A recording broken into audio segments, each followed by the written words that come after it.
Alright, so here we are again. What is going on, guys? I'm mgarym21 and welcome back to another video.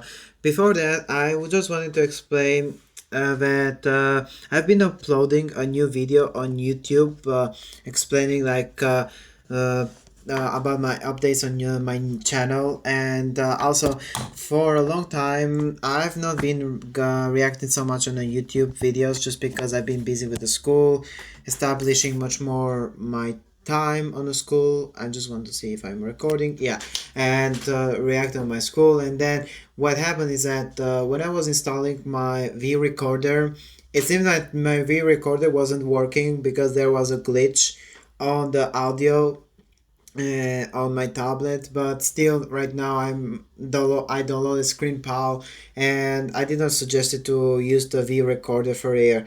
And it was a very messed up day, and mostly of the day I've been going, outside because it has been very hot and a very great weather. It's coming. It's we are nearly by the summer. But anyways, as again, what is up, you guys? I'm Gary M21 and welcome back to another video. So today I'm reacting to a video from Countryballs Explained. It's a longer video and it's entitled let me see again. It's What Are the States and Territories of India by Countryballs Explained. No, I mean, I love Countryballs Explained. I'm just sorry because give me a second. Sorry, I had to close some tabs. As I was saying, I love, the videos of Country Balls Explained because they explain a lot of history and a lot of contradictory things.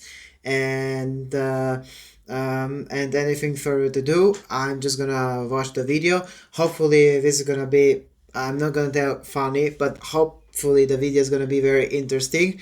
And the original link is gonna be in the description. Make sure, guys, to subscribe to Country Balls Explain, and also his channel is gonna be also in the link in the description. And anything further to do, let's begin. Okay, sorry about that. And everything further to do, let's begin. This is India.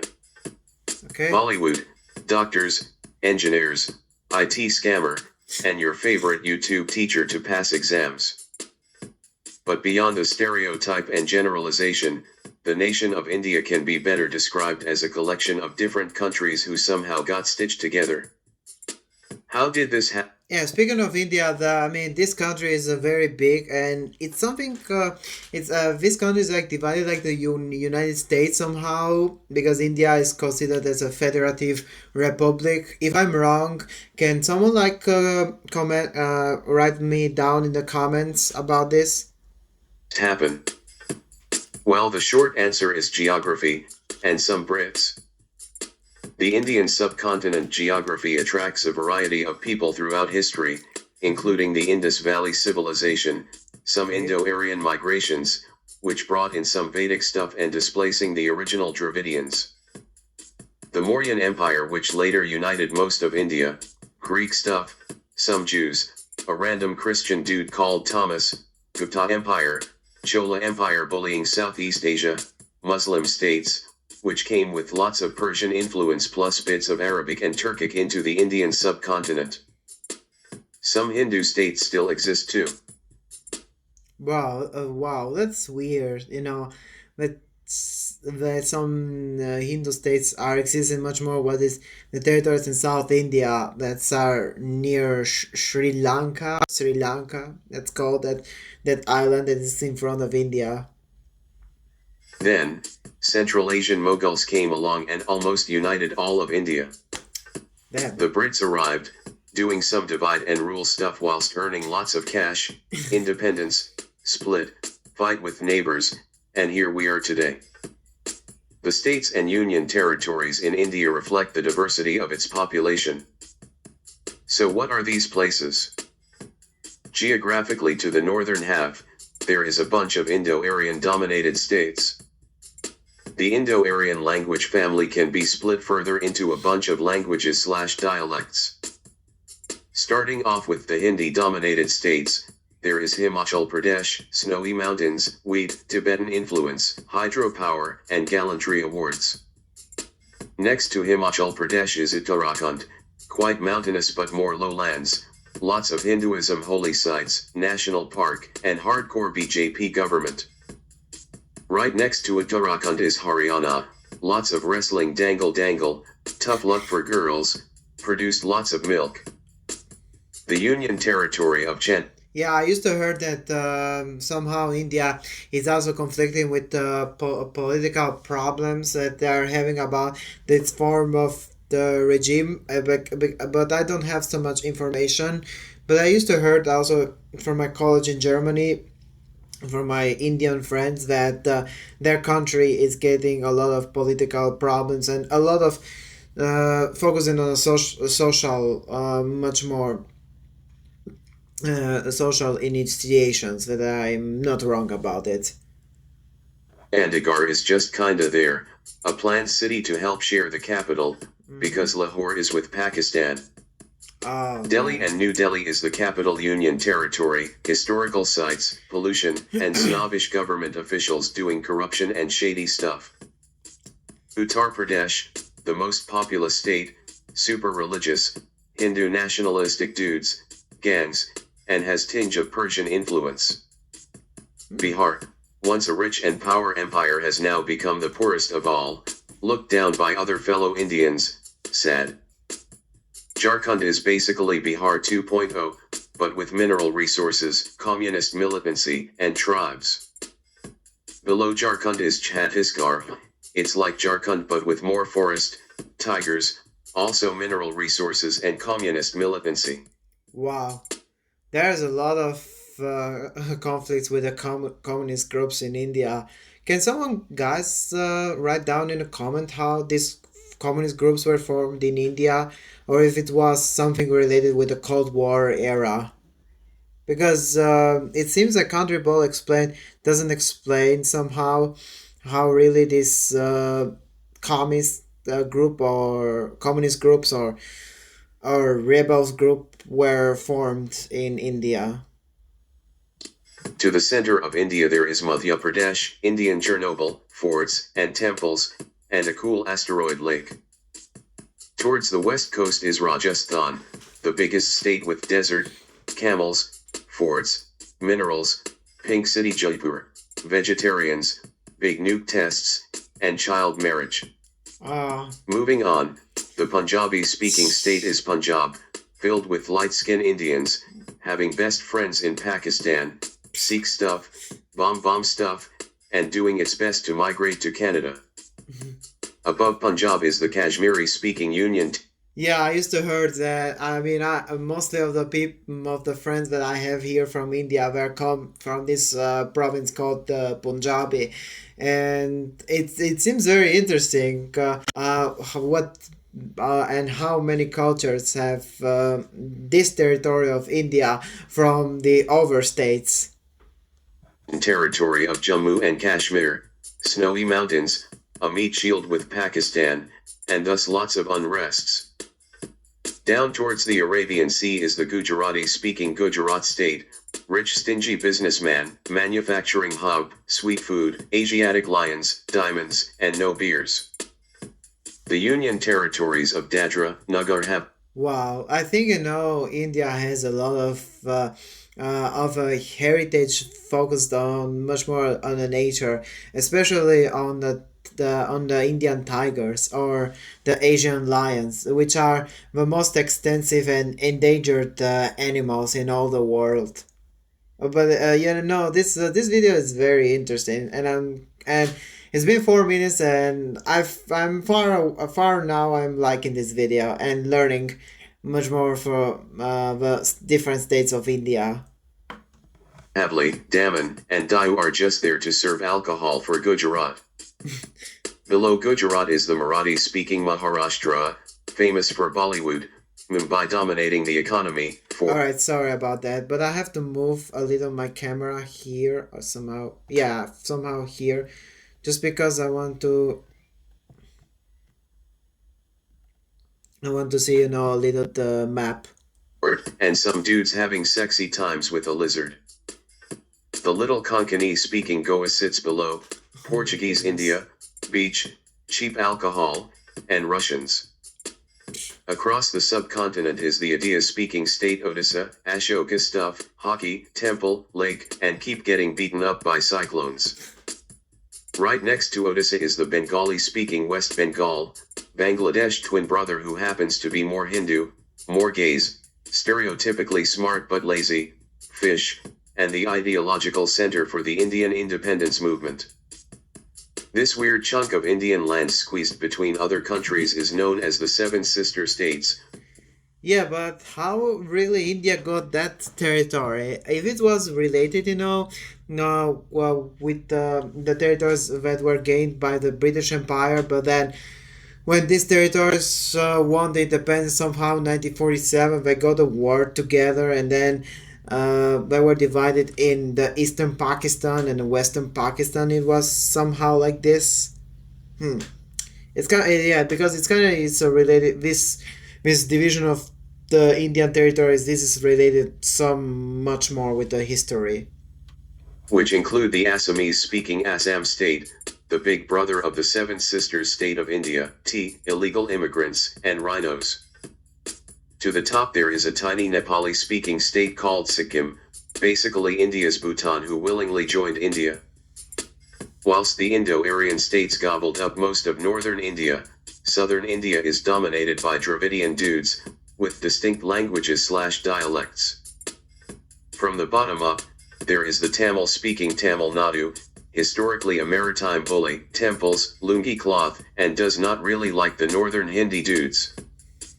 Next to Tamil Nadu is the Malayalam-speaking Kerala, St. Thomas Christians whose names start with J, crazy about coconuts, eats lots of beef, literacy rate go boom boom, and doing its best to migrate to the Middle East.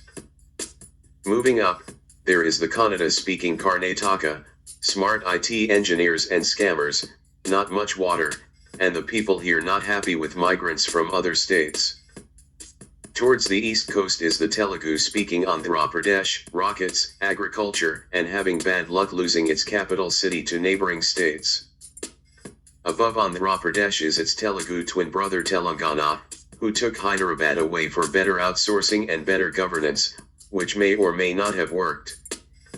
Then there is the Union Territory Puducherry, basically the remnants of French India, with French language being official, having some fun with the Auroville hippies. In India, there are East Asian-looking Tibetan Burmese-speaking people too, which formed the transitional cultural zone with the Sinosphere. At the top, there is the Union Territory of Ladakh, basically India's Tibet. 5 of the 7 sister states of India are dominated by Sino-Tibetan Burmese-speaking tribes. Arunachal Pradesh, India's Tibet 2.0 but with Christians, a powder keg ready to explode with China. Uh, Nagaland has dog food. yeah, I used to heard that also still India, no matter what, no matter if it's an independent state, it still have some crazy territorial issues in Asia, especially with China about Kashmir, about around some regions between Nepal and Bhutan somehow. But I'm not an expert, with the Asian history, but I think these conflicts were created, when India, I think, was under the British Empire, and there was a clash of minorities between the China, I mean the Sino people and also the Indian people somewhat. Tribes and Christians. Manipur is dominated by hill tribes, boxing, and floating islands. Mizoram has lots of forest, and being super eco. Tripura is just kinda there, and some Indians are not even sure why it is there other than generating some funny jokes. It has lots of immigrants from Bangladesh, which made the natives becoming the minority in their own state. Austroasiatic people can be found in pockets within India, like this Meghalaya, lots of tree bridges, lots of rains, waterfalls, and tribes who are matrilineal. Beyond the mainland there are the Andaman and Nicobar Islands, military bases, and all. Oh hell no, man! the Andaman Islands. These islands, they used to have a crazy story about, yeah, this story about an American guy. So before, in last summer, I used to watch a lot of YouTube videos, and I used to hear about the case of Andaman Islands, and I think in one of the islands, I don't know exactly what was the name. It was inhabited by a tribal people that didn't want it to be Christianized, and they wanted to have their own islands. And every foreign people who were coming on this island, they were every people they weren't welcomed by anyone, and those people that you see there on the first picture on the left one, those are the native people of the islands, of the abandoned islands, and they used to throw bows, arrows, to all the visitors. And there is a crazy lore documentary made in 1974 by National Geographic depicting those people. And many researchers used to go there to do research on this island, and one American guy who wanted to try to convert these people in and to Christianize them and to be friendly, he was found dead in the shores of the island, and he did go illegally there. As after India, the Indian Parliament made a convention to protect those islands, and still today, I think these islands are inhabited by the foreigners, and were inhabited by the native people who still they don't want to welcome anyone. And as I read the article, first article says men killed by uncontacted tribe after trying to convert them to Christianity. And this guy name is John Allen Chow had tried to make contact with a hostile and isolated Sentinelese. Yeah, exactly. These tribes are called Sentinelese people, who were known to be aggressive towards outsiders, and are a protected tribe with restrictions on visiting their islands. And another article from BBC says, inside Indian Ocean island where remote tribe will kill any outsiders who come near. So yeah, this zone, this is a very toxic zone, a very toxic island in which still nowadays every foreigners is forbidden to go there. But yeah, I think I will have next lore video reaction about this, and I might have a lore crazy idea. Also known for these uncontacted tribes. Exactly. Lakshadweep is basically India's Maldives, with seafood and sparkling beach. If splitting Indian states along ethnic languages are not divisive enough, Yeah, I think India is a very big big country with many different languages. It's not like the United States or like the European Union, but they have like different cultures and also different diversity, different heritage, and the nature and a part of history and a monumental part, and also a very uh, what I say, a very a very great popularity probably on the tourism, especially to the Indian Maldives or somehow to New Delhi when I think about it, and also to the islands that are located to the eastern part of India.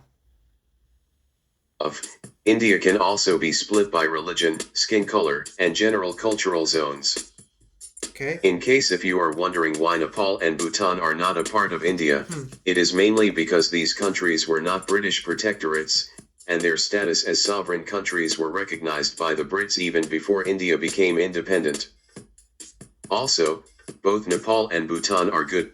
I didn't know exactly about Nepal and Bhutan, that actually they weren't part of either of UK, and they had somehow like a semi-independence from India.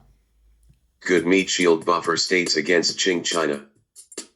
What about Sri Lanka, which is just next door? Well, this is because the Brits decided to administer this strategic island as a crown colony, rather than via company rule like the mainland, which focused on profits. Besides, Sri Lanka is dominated by the Indo-Aryan Sinhalese Buddhist people, not exactly friendly with the Dravidian Tamil Hindus, and thus not too ideal to be combined with India.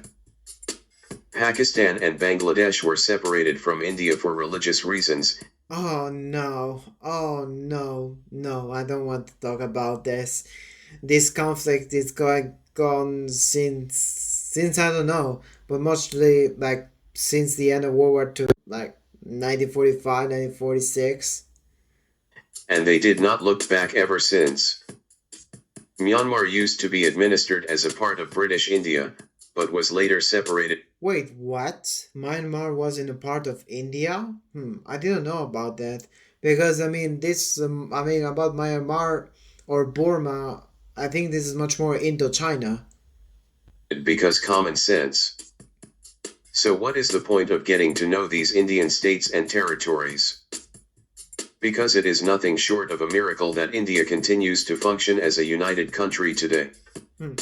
A testament to the excellence of the Indian government administration in promoting unity, or that the Indian subcontinent hated the Brits so much that former enemies decided to be besties in order to kick out the British Empire. So which Indian states are the best? In terms of economy, there is a clear north-south divide. In terms of Human Development Index, there is a blob in central India. In terms of education, southern India dominates the game. The internal Indian rivalry can be intense, best exemplified by the Indian north-south divide. Oh my goodness. This is so obvious, but I see. North Indians reckon South Indians as lower-class dark skin who could not speak Hindi fluently, Alabama cousin loving, and crazy about rice. Oh my. South Indians reckon North Indians are brutes, crazy about chapati, and super loud. Both North and South Indians reckon eastern bits of India as basically Chinese people, and they generally love light-skinned foreigners, because light skin generally means good stuff in India. Will India continue to be a united country in the future? Most likely. Why most likely? Because I still think that probably it's gonna be united, with even if this country is very diverse and it's one of the most biggest countries, and the most sharing common thing that they had was the hateness against the United Kingdom to gain their independence. Unless a few of the states manage to push for their own independence, Oh. or that Pakistan and India finally Yeah, but might be problems because still there might be separatism there, and also there might be a conflict still, with the neighboring countries that India goes. I mean, had enough of each I other. think the guy who is the country boss explained he has a good point. Who knows? Thanks for watching. That's a good boss here. Oh my goodness. Okay. Anyways, hope you guys like this video, and I just wanted to make it here. Yeah, anyways, hope you guys like this video, and this video seemed very interesting for me, and I think I'm gonna rate it out at 8.5 out of 10, because I think Country Balls Explained would have been keeping this for over 5 minutes, this video, and to add some few details about some few things about from different states of India, but and overall it was a very good video and a very interesting and educational video about relating with the Indian culture, and also with the economy of India, and also what's the situation today of the states that compose this country. And with that being said, hopefully you guys like this video, and I hope you give it a thumbs up, and make sure to subscribe again to Country Balls Explained. But it's gonna be a link in the description also of the video and also of the channel. And I hope I'm gonna see you in the next video reaction. Take care everyone, have a wonderful day guys.